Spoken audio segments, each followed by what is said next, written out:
Aloha, everybody. Welcome to the Coconut Wireless. It is Thursday. Yeah, we finally got it back on Thursday.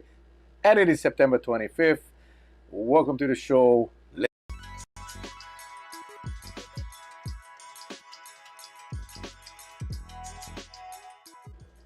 Charles! Yes, yes, yes. It's been a while since we've been on a Thursday. We've been Yep. bouncing all over the place. We've got some new names jumping on tonight. I love it. Oh, good. Um, yeah, yeah. How's it going, man? Well, I'm doing as as fine can be, whatever that is. Um, for the most part, we've just been keeping things safe. As you know, the airport says is going through some evolution right now with some of the construction that's happening. But for the most part, um, there's so much activity around the airports.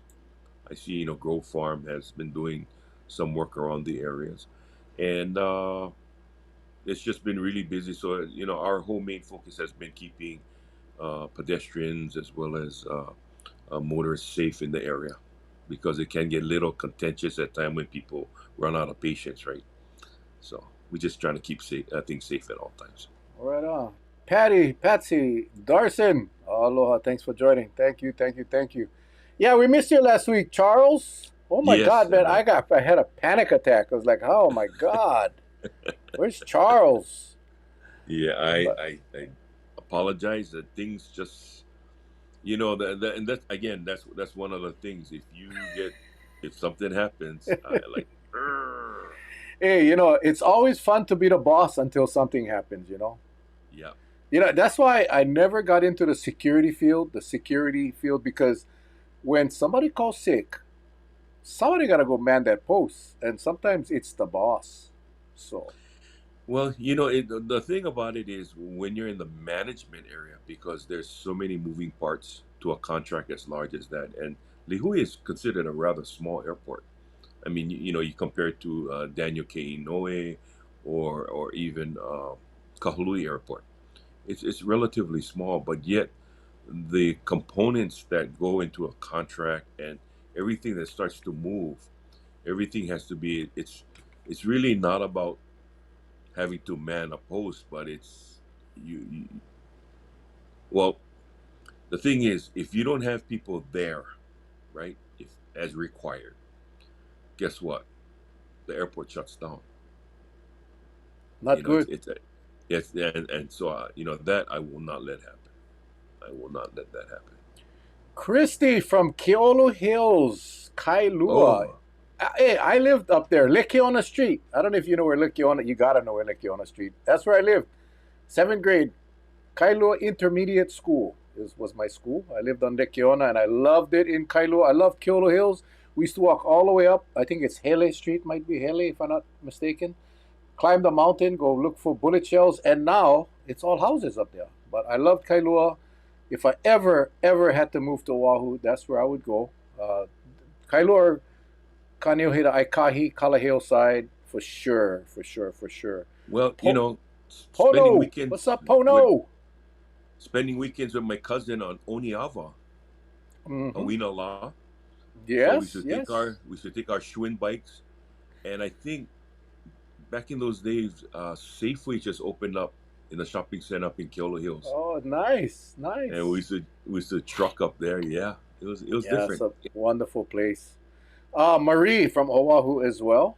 Welcome, welcome to the Hello, show. Marie. Appreciate you guys. Yeah. Oh man, the villagers are here. I gotta tell you this story, Charlie. Today I was at Kukui Grove. We had the 9/11 service and remembrance ceremony for 9/11 back in 2001. We all remember that. And Yep. your lovely wife was there. I got to see Stephanie. I was kind of surprised. I hadn't really seen her in a while, but she was there. But Hmm. Ron Kochi, I was honored to speak. I had to say a few words about 9/11. But Ron Kochi went up and he told a story about the food drives during COVID and how they were doing a food drive on Oahu, And apparently, these three kupuna ladies who didn't have transportation. Remember, back then it was Yeah. contactless, right? So you had to load up the things in the trunk. You pull up, pop your trunk, they load them in a trunk, you drive off. Well, these three ladies didn't have any transportation, so they they caught the bus and they got there and they were denied the food. I don't Yep. know if you remember this, Charlie. Oh yes. So Ron says, and it was on the Mel and Charlie show. He said this. He said, yeah, it was because of the Mel and Charlie show. That story somehow got to the Mel and Charlie show. And whether it was through Mel or Charlie, it ended up being told to Charlie's lovely wife, Stephanie, who called me. And we immediately fixed it by saying that anyone that could not drive to the food drive pickup area, that their food would be delivered to them. And but I thought that was so cool, Charlie. That's like a Yep. long time ago. And Ron Kochi, who obviously has a memory like an elephant, it was nice of him to put the plug in for the Mel and Charlie show. That was so awesome. I just thought that would Well, be cool. that that story, I remember it very well. But there was also one on Oahu. Remember No, the that couple? was Oahu. That's the couple A one, right? Yes, yes, that Yeah. was the one he talked about. Yeah. Yeah. So And he had so been on Oahu, and he had been invited to the drive, and he was interviewed by Hawaii News Now. But yeah, that was so cool. You know, I just felt for that short period of time, I just felt like, wow, that was so cool, man. And for Ron to even bring that up, I was so yeah. happy, and I couldn't wait Mhm. to tell you because I thought that was so cool. Oh, well, great, great. Yeah, what's up, Kehal? How are you, man? Aloha no. Hmm. Yeah, you know, I think for some of the people, I think most of, I'm looking at the names that are on, and I'm not sure how many of our villagers that are on tonight were not on during the pandemic when we were on every single night for a long time, guys. I think over 2 years. I don't even know how many. It was constant for 2 years, I believe, every 7 nights a week. Hmm. And we have over 800 videos on the channel from from that time. It's like every so often, Charlie, I go back and I pull up an old one, and you know, I it's kind of like PTSD maybe because like we had so many intense discussions with some very key people throughout the years, right? I mean, experts, and I just kind of forget about them. But then when you go back and watch the old, and you see how the whole we've evolved, you know, not the Mel and Charlie show, but just society has evolved because we went from a time, remember when we started, where everybody was so afraid and didn't know what to do, and then it just slowly by slowly, you know, to where we are today. We're, you know, so different today. But Do Patty you know? says we were the anchors for us during COVID. I don't know if Mhm. we're the anchors, but I know that we did, and it didn't even seem like work, but it did provide not just the viewers, because Charlie and I both wanted to learn too. So it wasn't like we were just doing this, that we were these two smart guys that knew everything. No, we did it, and that's why we brought the people on. And it was classic, man. I will tell you what drove me, and again, we've talked about this before, but was trying to understand. Once you lose a loved one, like how I lost my brother, I was never satisfied as to why did he have to die? He didn't have to, because I was just talking to him, and he got sick, and 1 week later he was gone. It wasn't cancer. It wasn't an existing health condition. It was COVID. And I wanted to know how this thing was reacting and what it does to a person because, luckily, some individuals that I worked with when I was an investigator with the Honolulu Medical Examiner's Office, like I mentioned before, they were deployed to New York. And, if it wasn't for these individuals, we brought him on our show one time, brother Kimo Cullen, right? Yes, yes, yes. And so if he wasn't there, I was told that it would be to get my brother's remains and even the death certificate would be well over 6 to 8 months. I mean, and it was rough for us, and I wanted him to, you know, be with his parents who adopted him because that's the only right thing to do. But I still could not understand, this, and they had many of those that said, there's a pile of bunk and this and that. Well, I'm gonna tell you this. I caught COVID 3 times, and I think the last time I still have not gotten back my sense of smell, not that much. And even now, like when I cook, because I cannot taste salt anymore. And the last time I looked at my wife and I said, "Honey, don't tell me I put." She goes, "Honey, you put too much salt," and I just couldn't taste. So, when you try to understand how this thing works, what does it do? How does it affect individuals? It seems like it's affecting everyone differently. Yeah. And, Uh, and that, yeah, you try to and stay away from it. Yeah. that was the problem, right? And I think you get so many different people got impacted different ways. So, but Hmm. um, Yep. Marie says you two were very creative and effective to spread the word.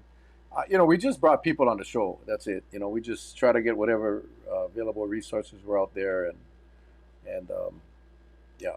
Yep. Michael, what's happening? Michael Cox, good friend, man.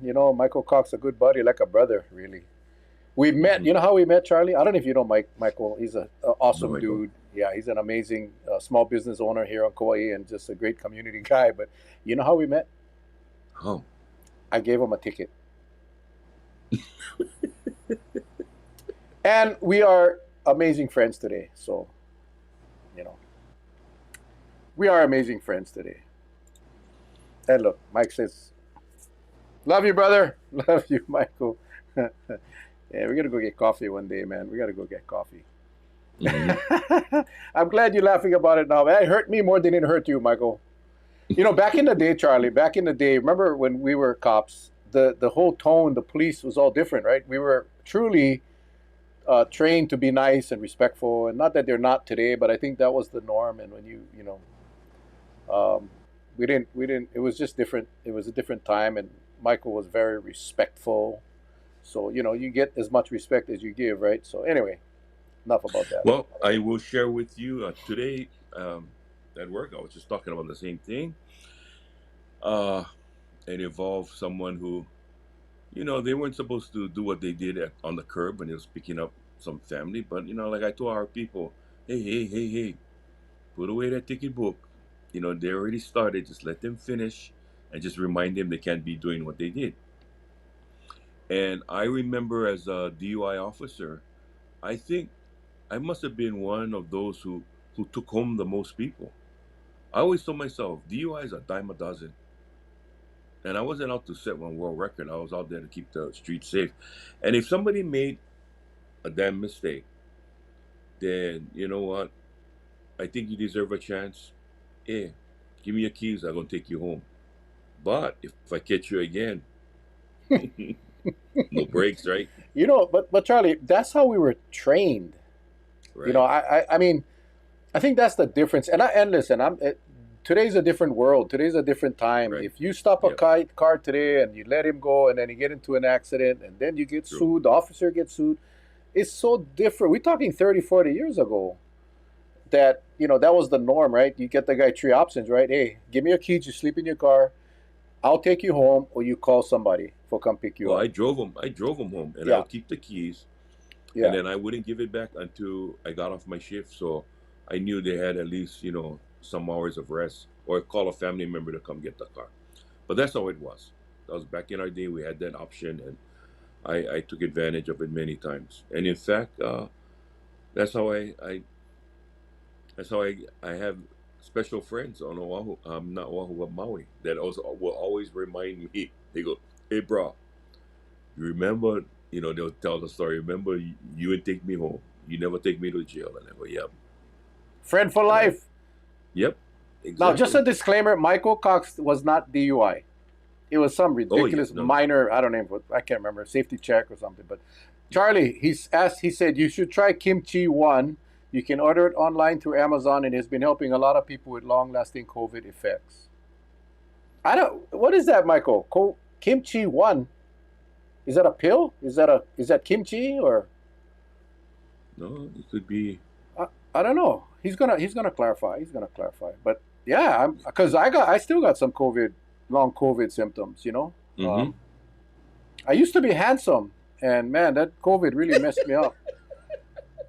Yes, Yvette, it's scary to be. Charlie, we miss your laugh. Last week was so blah because we never had the laugh. Oh, here we go. Bad headlight. You gave me 24 hours to get it fixed. I came to the police station with the fixed headlight, and you tore up the ticket. Yay! See? But I'm more interested in the kimchi one. Yeah, yeah. That's how it used to be. If you came back and fixed your headlight, I mean, but I will tell you that they talk about quotas. At the time, our chief of police had a hard-on for one headlights. For the guys had one burnt out headlight. It was, I mean, of all the violations in the book, he did not like the headlights that are burnt out. So he had us all go out and give tickets. At least he was nice enough to allow us to do the 24-hour thing. So Mm-hmm. okay. Let's see, Michael. I'm still trying to figure out that kimchi one. Hey, Uh, I'd like to share Korean restaurant in Brazil. I'd like to share a little story about a good friend of mine. He was a young boy at the time, and you know Pastor Bulla Eastman. Oh yeah, of course, Yeah, of okay. course. Hey, we gotta have him on the show, man. We gotta get him on Yeah. the show. Yeah, yeah. So this boy was terror in Calgary, and Bulla's then all boy, of us. He was a terror. He was Bulla's a son, terror. or No, Pastor no, no, Bulla? no, no. It- But he goes to Pastor Bulla's church, Oh, and he okay, works okay, with him. okay. But anyway, this individual, we got reconnected on Facebook. We're so close now. I love this boy. He gave his heart to the Lord, and he does the prison ministry.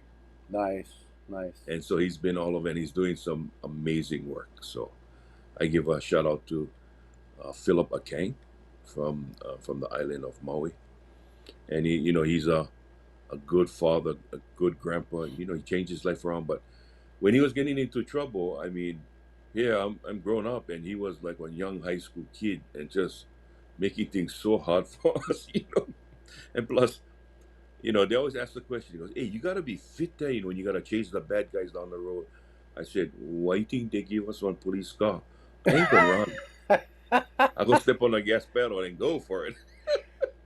But Charlie, you don't remember when of course, we were much younger, but the adrenaline, it Yeah, made you run fast and far, and you never even yeah, feel it until after. Until after. yeah. But yeah, I remember one guy had run away from me from the Lihue police station. Maurice Record was his name. I'll never forget that guy. He took off running from the police station. I chased him all the way to caught him. I finally caught him by Walmart, where Walmart is Hmm. now. I caught him. I did catch him though. He ran out of gas. I never. But after that, I thought I was gonna die. I thought I was gonna die. But when you're running, you just it's like I gotta catch this guy, and he was tall. He was a tall, howly guy, but I caught him. I got back to the station, huffing and puffing, couldn't breathe. But yeah, now, like you said, Charlie, jump in a car and chase him because nope, nope. I would like for people to know that there are still many good uh, men and women in blue that they just want to make sure that the community is safe. And like I always say, nowadays, you don't have to prove anything. If you give somebody a chance, and if they're gonna act up, then you got no choice. You got to put them in bracelets, right? You have to. Hmm. But if the person is truly repentful, he repented that, hey, I shouldn't have said that, or I shouldn't have challenged you. You know, yeah, give them a break. Yeah, I mean, I certainly will, because you never know. Because like I told you, and that's how I met you, right? I went to Hurricane Andrew first, and then I came over to Hurricane Iniki. Well, during Hurricane Andrew, I had a wife and 3 boys. And who watched them while I was gone all those months while I was working in Florida was the individuals that I had arrested. Yeah. So you'll never know when they'll come back and and help you out. So I Yeah, hope who's out there watching, I hope they get that message. Yep. yeah. Well, I will say, when I was working at the prosecutor's office, I had the opportunity to review a lot of body cam videos on cases that we were prosecuting, Mhm. and the level of disrespect today for the police officers Oh is yeah. crazy. Yeah. And I Mhm. will tell you that of all the videos that I saw, all of those officers were amazingly restrained and polite Yep. and Mhm. professional. And I'm thinking that bad guy is lucky he wasn't a policeman 30 years ago, 20 years ago. We never had body cameras because, unfortunately, like I said, right, you get the respect you deserve. And but Charlie, I'm not saying what they. I mean, you should see how they treat the cops. I mean, they actually poke them in the chest. I mean, and the cop is just, because of the camera, and so the camera is a good thing. But I'm just saying, I mean, that camera gives those bad guys reason to do that because they know that there's no consequence. There's no consequence. Right. Yep. And Yeah. unfortunately, it's that's the time we live in, right? We live in that time. But I will say this to anyone who's looking to become a police officer in this day and age, I can only tell you, you want to try, go for it. Go for it. It's an experience, but things are much more dangerous now. And I had guys working with me 25, 30 years. Not once did they ever pull out their weapon. But these guys had hands like bear claws. Mhm. So that's why I know they never pull out their weapon.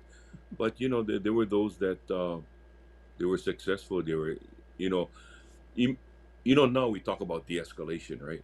Mhm. Back then, it was never mentioned. No, no. It was But never yet, part of the training. It was never but part of yet, the you training. had individuals that were real good at it. Mhm. And I didn't know that's what you call, it was never said that, oh, this is what de-escalation was. But I really, if they were alive today, man, I tell you, they'd be probably the best instructors to Yeah. teach the new ones about the art of de-escalation. Verbal judo. Yep. Verbal judo. I remember that. Hmm. And I remember going to that class, and it was people from the mainland teaching a class, and it was, every cop in that, He was every, looking at them like, "What the hell are you trying to bruh. tell I'm me?" like, well, you guys, you think I go, you you ever seen a mad Hawaiian? You ever see a raging Hawaiian? You got up there and say some nice things to him. I mean, but Charlie, I'll be honest with you, man. The stuff works. That verbal judo works, and it's crazy. But it is all, it's the psychology of this stuff, right? And I guess, I mean, but when we go into that class, we're like, yeah, bro, this guy probably never wore a badge in his life. This idiot.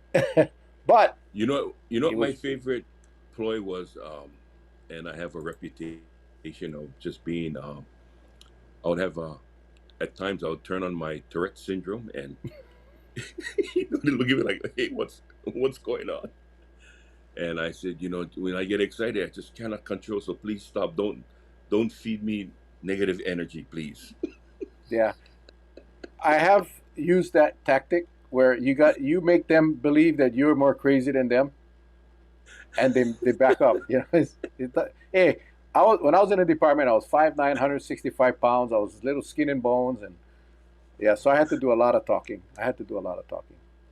I was only Honey, what's up, 127. Charlie? Knock it off. That was your one thigh. That was half of your body. Honey, what's up? Honey, my good friend. Thank you for joining us. Thank you for joining us.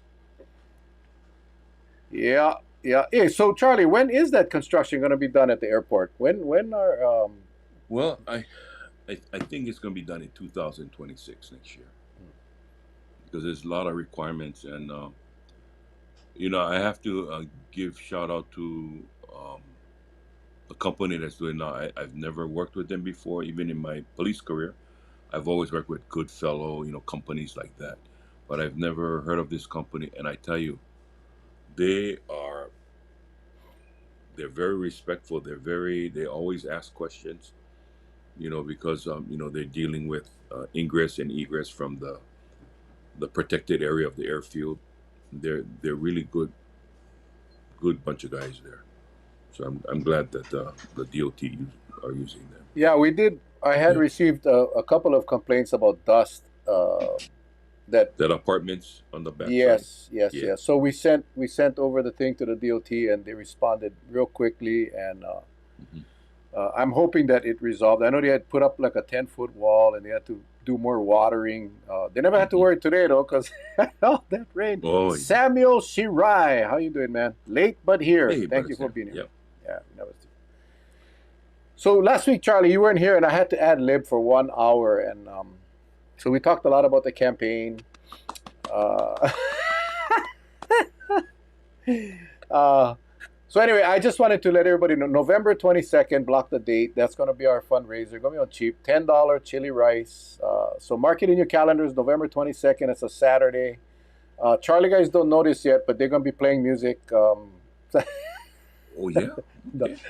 I was going to ask you that after the show, but yeah, we'll have entertainment. Not sure who's going to be, Well, but I gotta say yes if you put it on air. So yeah, I'll be there. so yeah. So anyway, it's just going to be a short gig, just to really get the people together, and we'll have it at Gaylord's. We're going to do it at Gaylord's. Everything is sold out, man. You can't get anywhere. So Right. and we'll just have, like I said, chili rice, some poo-poos, some desserts, of course, and just get to meet face to face with as many people as I can, because that's what this campaign is going to be about. That's what this campaign is going to be about. So November 22nd. Mark it Okay. down. Mark it down. November 22nd, Yeah. 2025, 24. 24. Okay. 2025. Yeah, I'm excited. So my niece is getting married on October 11th, I think, and she wanted Augie T to be the MC. Gerald's girl, the baby, Melissa. Yeah. So she's getting married. So yeah, so Augie's gonna be the MC. So I'm kind of excited. I'm kind of excited because he's coming over on the Saturday, and then he's gonna stay overnight, and then he's gonna do a special message at New Hope uh, Church on Sunday morning. So we have a cottage. At the cottages, Patsy and I have a 2-bedroom. So Patsy and I are gonna spend the night with Augie T at the Waimea Plantation cottages, and I think that's gonna be fun.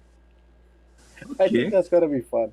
I don't know if it's gonna be fun for him, but it's gonna be fun for us. I'm gonna keep him up all night and just laugh, and then take him to church on Sunday and watch him perform. Super tired. That's the idea. No, that guy is he's multifaceted. His talent is over the top. Is And over the and top. he's a he. I didn't know. We may have shared this on the show, but you know that he does a daily scripture on Instagram. Hmm. Yeah, he preaches every single morning on Instagram. I mean, I just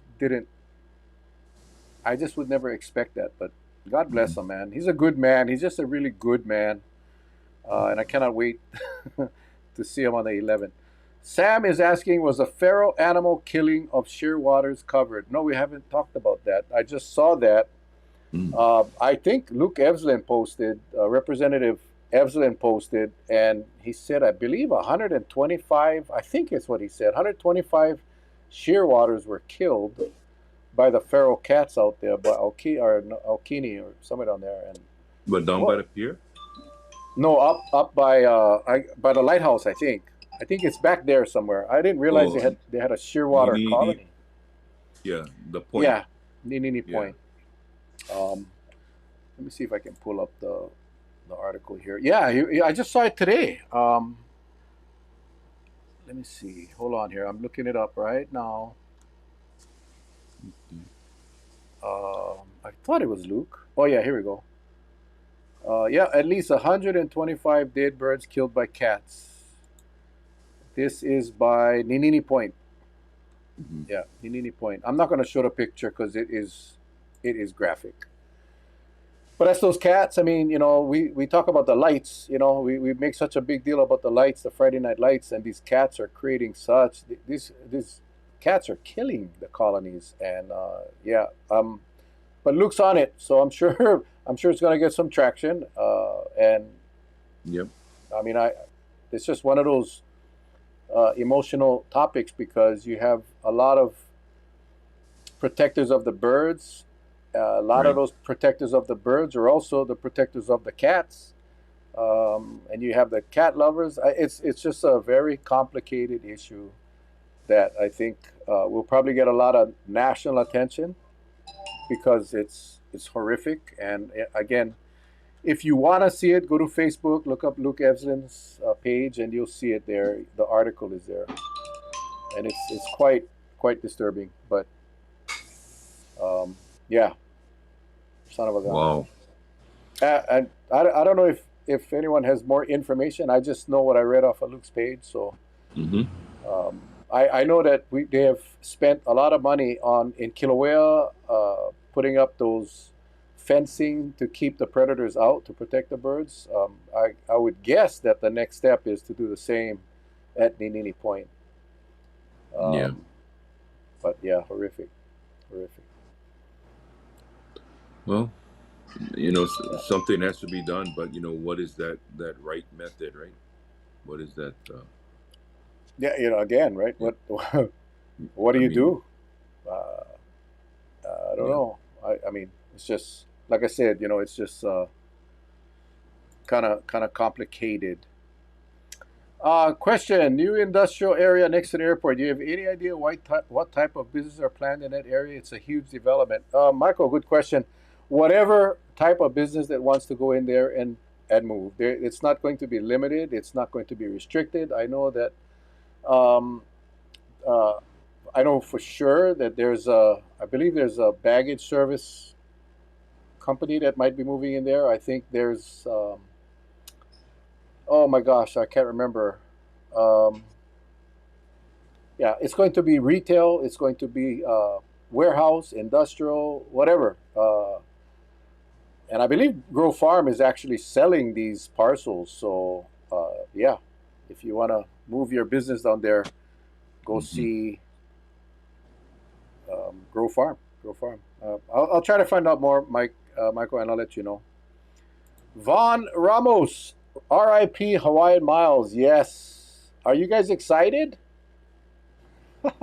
So now they're gonna combine them and put them under, I don't know, Atlas or App or whatever it is, some other com- Atmos. Atmos. Yeah. So hopefully, if what they're saying is true, um, we'll be able to use those miles for multiple airlines, multiple travel.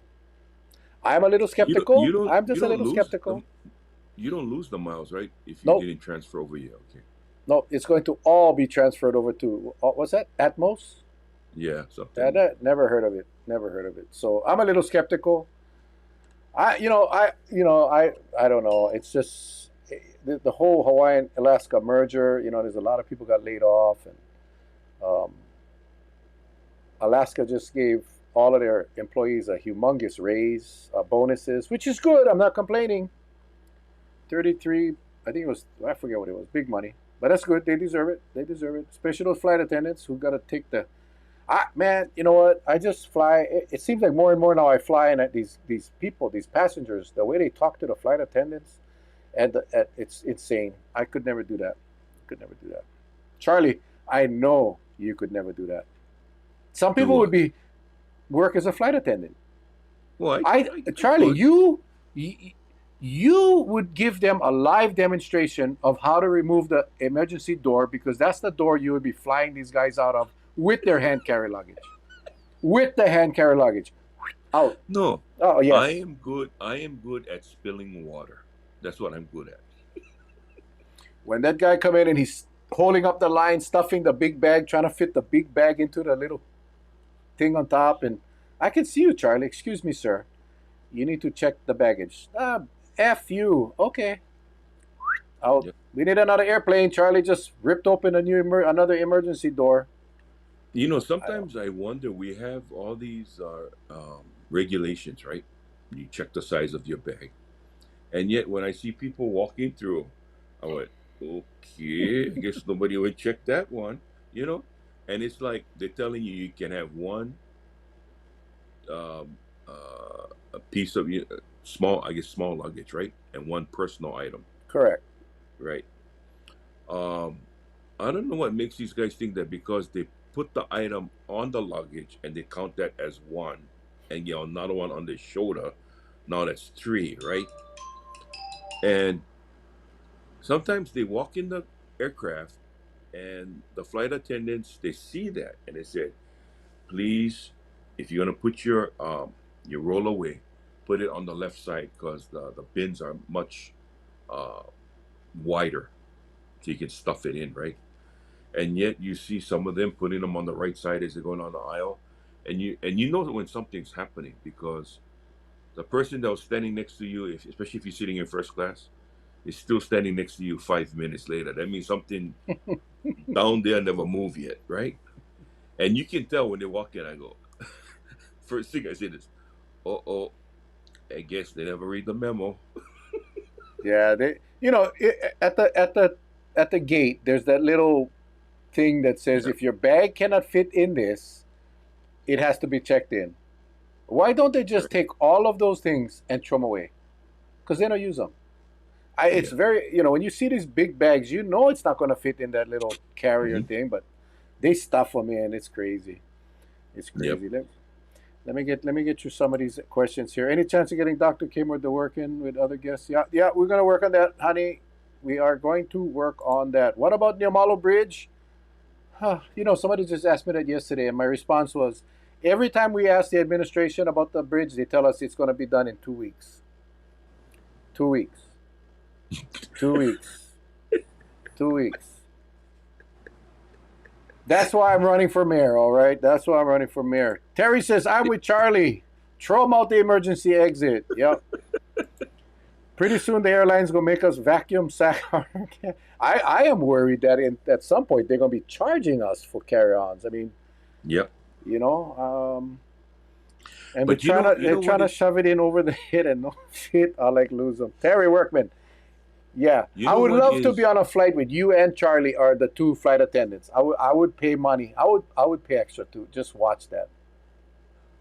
what I find simply amazing is some of these people they'll come in, right, and they kind of look at you like, oh, you don't notice I get 5 items with me as they walking in, right? And then they say put your bag under the seat in front of you. Well, you get one bag going under there, and brother next to you get one bag that take up the whole space. So like I'm okay. So now where I'm gonna put this bag? It's just these things are just I don't know. I don't know. And then Charlie, one day we're flying out.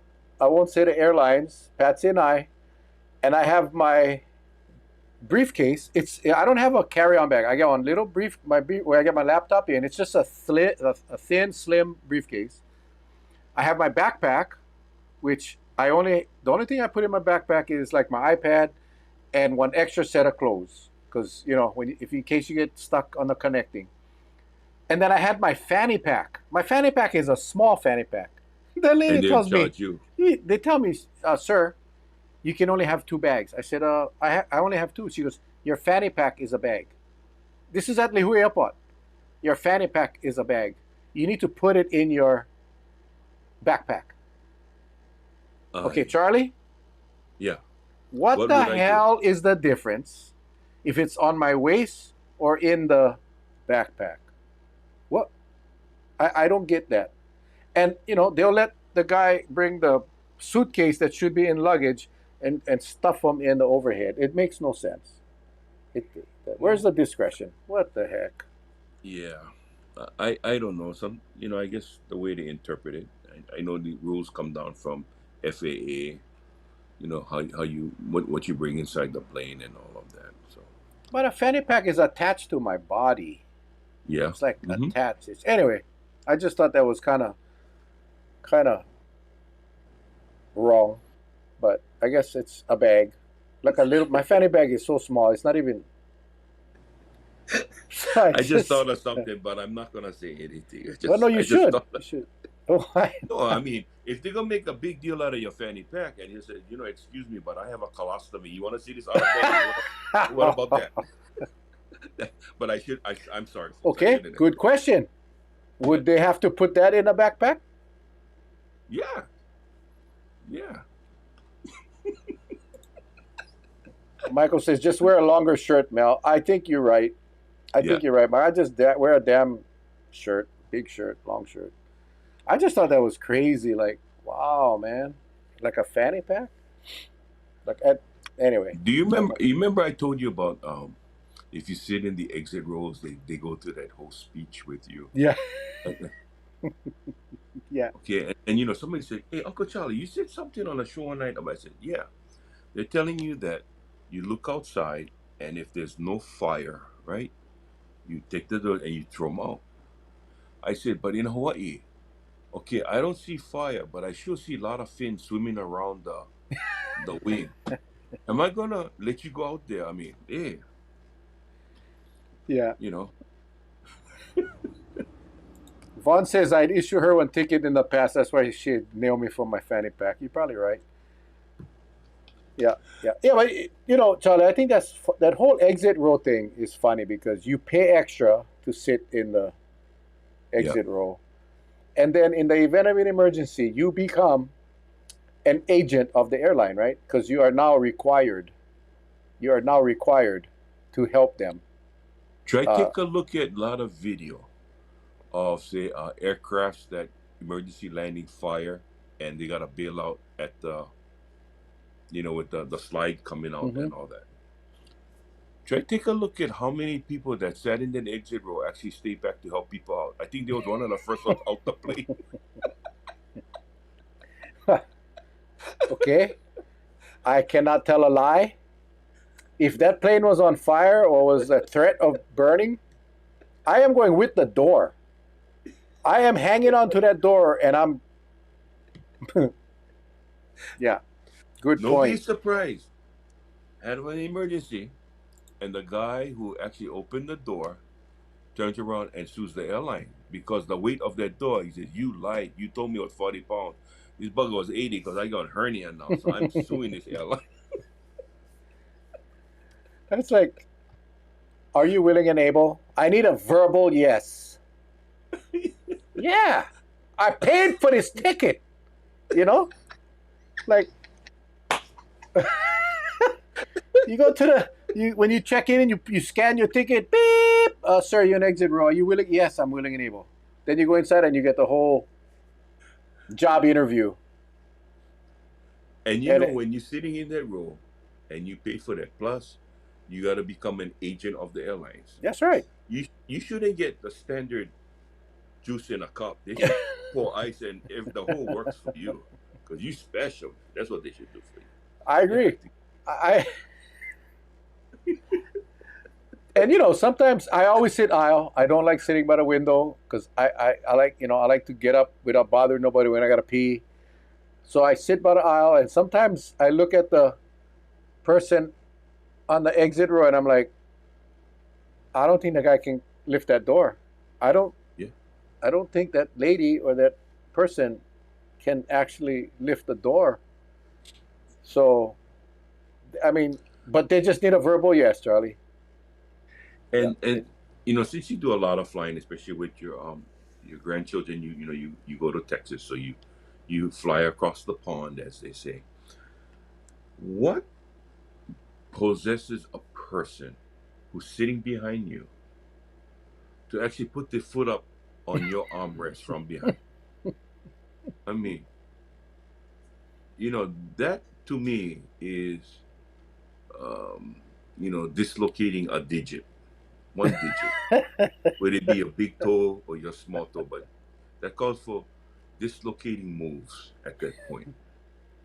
Yeah. I mean, have you ever had that happen to you? No, I have not. I cannot say that I've had the actual foot come through the seats. That would Yeah. freak me out. Number one, I would definitely be ringing the call bell for the flight attendant. But I Hmm. have had people that felt that it was okay to play the drums on the back of your seat and Oh yeah. let their kid bang the back of your seat or play with the tray up and down. Like, bruh, what is wrong with you guys? I mean, you don't like, what is wrong?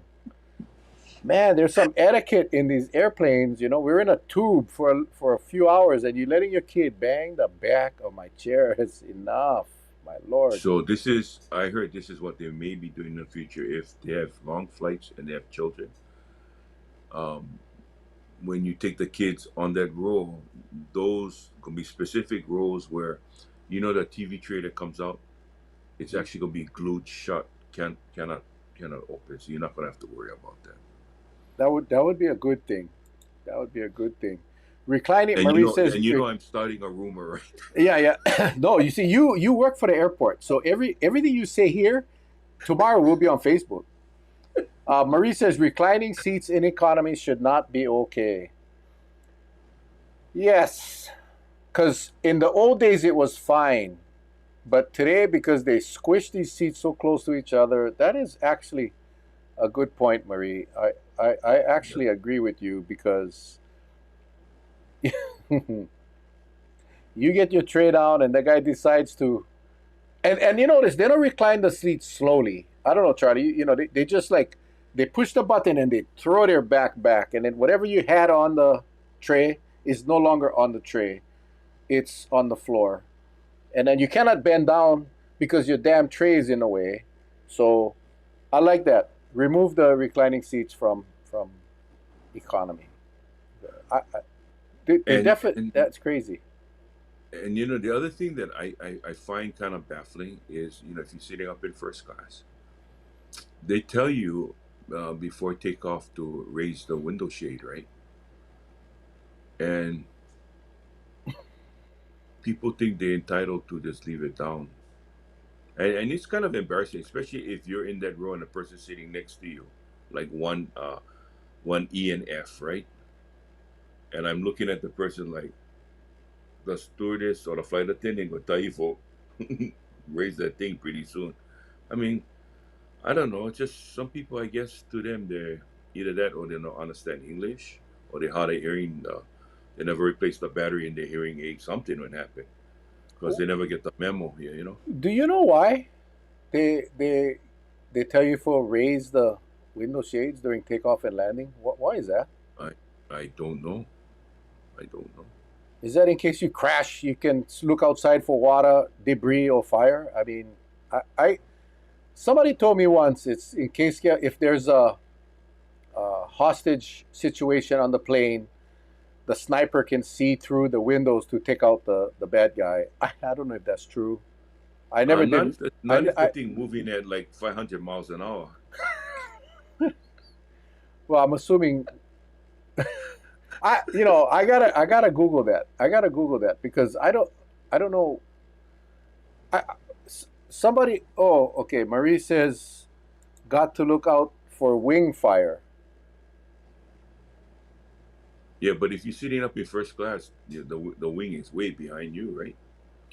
Yeah, I mean, So, I I would think, mean, I would hope that all those gauges and buttons and lights in the cockpit gonna tell the pilot, "Hey, you got an engine fire." Um, I'm curious, but that I guess that's a practical answer. here's another trivia. Have you ever noticed this? That while you're in the park position, the AC, you open that vent, I think I'm blowing out, right? But the moment the plane is on pushback and taxi, for some reason, somebody would turn on the limiter where the air is just like, I mean, like, okay, it's getting hot, man. Somebody turn that puppy back on. I mean, we're finding. I know it's kind of interesting this show. We stay finding a lot of problems with aircrafts, yeah. I know, I And know. here's the best thing. I've always wondered that when they tell you we're gonna be a little bit delayed, there's some problems with the aircraft. And then they announce, okay, everything's fixed, we will be boarding a little. I said, if you already found a problem, what makes you think I wanna write that damn thing?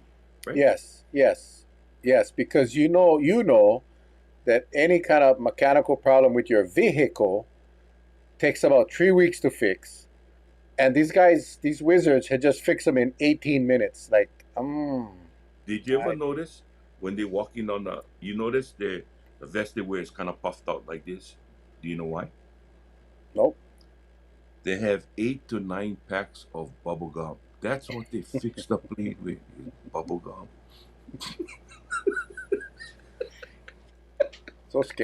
So scary No, nowadays. Like, oh my gosh.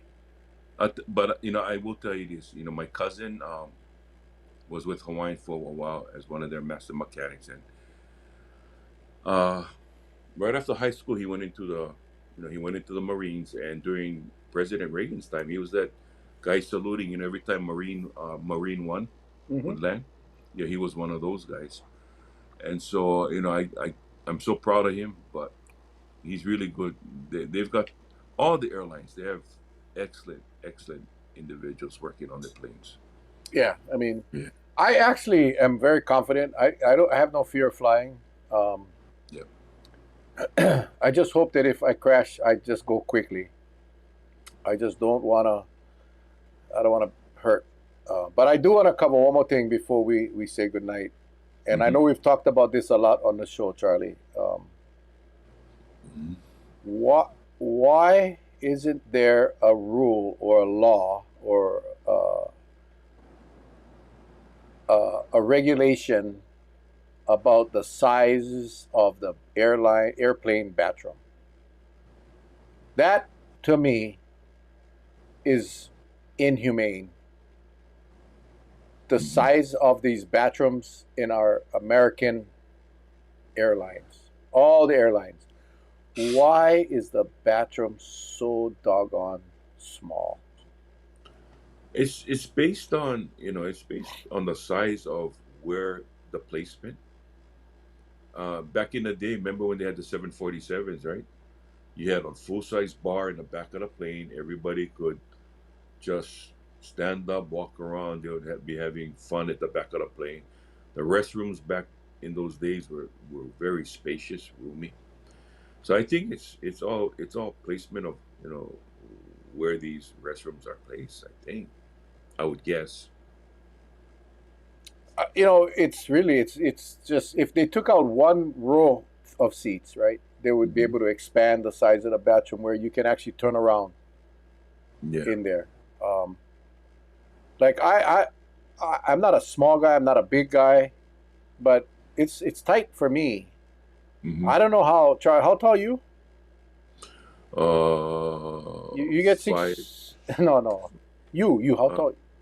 or 5'12". Yeah, yeah. Okay.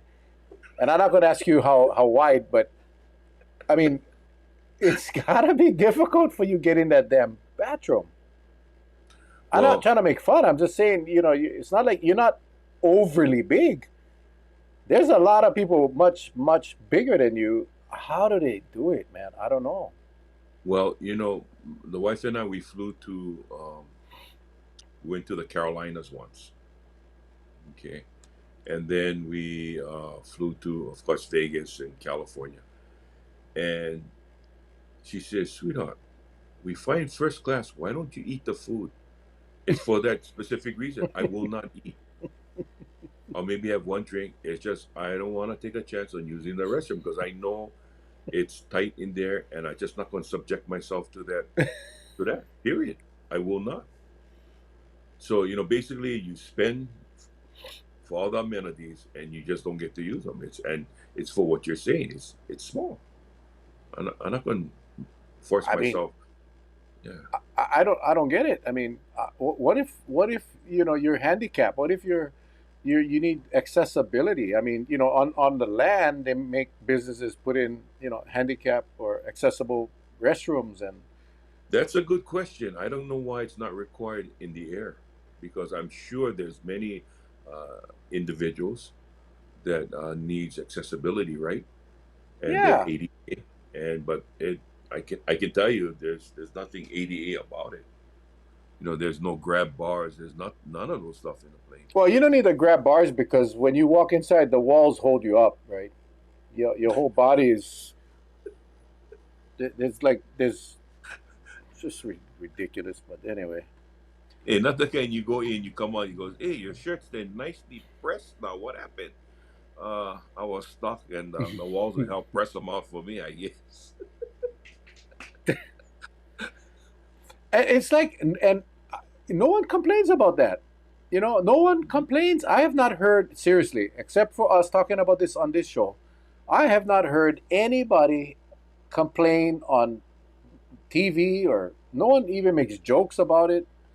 But to me, that's like a very simple thing to fix. You got to, like I say, you got to lose one row of seats. And, Mhm. but so if I was an airline, if I was an airline guy, yeah, if I was this rich airline owner, I would put in nice bathrooms, regular normal size bathrooms that can accommodate the accessibly, or the people that are needs accessible bathrooms. And that's how I would market the hell out of that and said, Right. fly my airlines, the only airlines with a real restroom. I would. And I think, like, for me, if I had to choose between Hawaiian and American Airlines and one of them had the big bathroom, even if it costed me a little bit more, I'm on that plane. I am on that plane, Charlie, because I hate You ever I saw hate. Emirates? You Oh, ever saw I've the never you? been. I've never. No, no, no. Oh man, if you can afford that first class, I mean, you get butler service, you get showers in there. Man. I Yeah. mean, Well. but again, that those flights are what, those 12-hour flights, right? So Yeah. Yeah. I can see why they do that. So Well. Michael says they don't want people to get too comfortable in the bathroom. Oh, okay. Then I understand. Yeah, diaper. That's so cute when you go in there and you see the thing where you can put down the thing for change your kid's diaper. Like, really? Oh, oh, that's like a oh, is little too that that's small. what is that what it is? That Yeah, diaper thing? that's what it is. No, I always thought that that's where you put your laptop when you like do work in a bathroom. Oh God. Well, hey Charles, it's 8 o'clock, man. It's time to go. We gotta run. Let me just take a look at my what is next week. Next week. Oh my God, it's October already. Next week. Hey, let's get on Doctor Dworkin, because and Jerome Kim, because we've got several cases that are serious cases of COVID throughout the state. I've been reading about it, and it's just, I mean, just the other week I had three workers all just down for the count. You know, Yeah, yeah. so It's got to be careful. It's Kauai starting had up the again. Kauai had the highest case count. Patsy was just, I think she had three in her office Yeah, downstairs at the courthouse that had it. So yeah, starting up it's again. not going to go away. I mean, it's COVID's going to be around, and it is what it is. But yeah, we'll try to get one of those guys on, and I haven't spoken to Dr. Kim in a long time. He was Hmm. actually considering applying for the UH president's job. Um, Oh, yeah. he didn't apply, but he was seriously considering it. It was secret at the time. He shared with me, but um, he decided not to do it. So I was hoping that he would, because I thought it would be so cool. Hey, But I will make one last statement. With all these with all these qualified individuals for a lot of the positions that we have, me personally, I just wish politicians would just stay out of everybody's business and let those highly respected and well trained individuals who apply for these jobs, let them do their job, let them do their work. Because when they get so much of the politics inserted into these areas, right, it kind of starts to misguide whoever is in place. And I think that's why we miss out on getting some really good qualified individuals because they know the political landscape. It's it's rough. Yeah. Yeah. But that's the world we live in today, my friend. That's the Yeah. world we live in today. So next week, Thursday, same time, same place. We'll see you guys here, and we will see you then. Anything else, Charlie? Anything else? No, I like to say I'm so glad to be back. Good to see you, my brother. And to those of you that joined us tonight, thank you so much. I know tonight was one of those crazy nights, acting like two kids on this platform. But when it's sort of like when we come out to play, we give them all we got. But we got some really important things that we need to discuss going forward, and I think it'll benefit everyone. So when we get it out, we'll put out a release on Mel's Facebook page. So keep an eye out for it. And again, thank you so much for joining us, and take care. Thank you, my brother. Thanks, Charlie. I appreciate you jumping in tonight, guys. November 22nd, it'll be our fundraiser for my run for mayor. Mark it down. We'll get you more information as soon as we get them. Until next time, aloha, guys. We love you all. God bless. Ahui ho.